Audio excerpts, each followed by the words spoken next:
In late 2013, I was asked by former Mayor of Berwick if I would actually organise a year-long festival to mark 900 years of Berwick's history.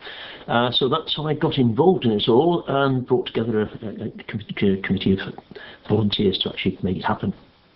The reason for the people wanting it happening was it was latched onto a particular event that happened in Berwick in 1115.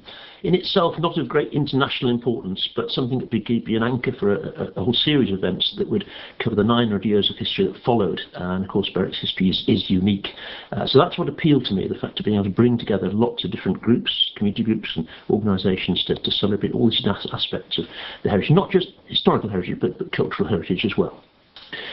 Well, the steering group that ran the project was about 17 people, but we involved all sorts of groups, from schools through community groups and so on, historical reenactors, amateur musicians and performers of all kinds. So we reckon well over 1,000 people altogether were involved in the whole year's programme. The biggest success really isn't a particular event or activity, it's the bringing together of so many volunteers and community groups, and that's something I feel very strongly about in Berwick. We've got a lot of groups that do their own thing, but bring them together into one overall programme, organised with existing events, just developed into these themes. Again, all sorts of groups from schools through community artist groups and this sort of thing, and performing groups. It really was, for me, the greatest success of all, bringing Berwick together to celebrate its history. The very first thing we realised was we need an inspiring logo for the whole festival, and we wanted to use something that was traditional but with a modern spin to it. I was very keen that we used the town's colours of red and blue, and also we used, at least partly, the town's traditional symbols of a bear and tree. But we wanted something imaginative on top of that. So we looked for somebody who might come forward with this. We invited, not by sort of public sort of invitation, but we approached 4 different artists and designers, and we put forward all sorts of assortment, different designs each. And of course we came up with one line.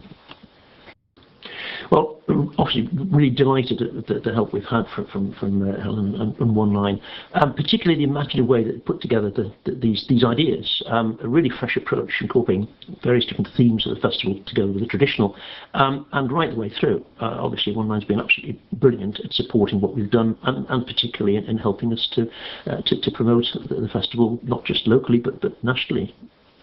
I always feel, I mean, logos can be sort of built up as being sort of be all and end all, but it's so crucial to get the right kind of image for something like this.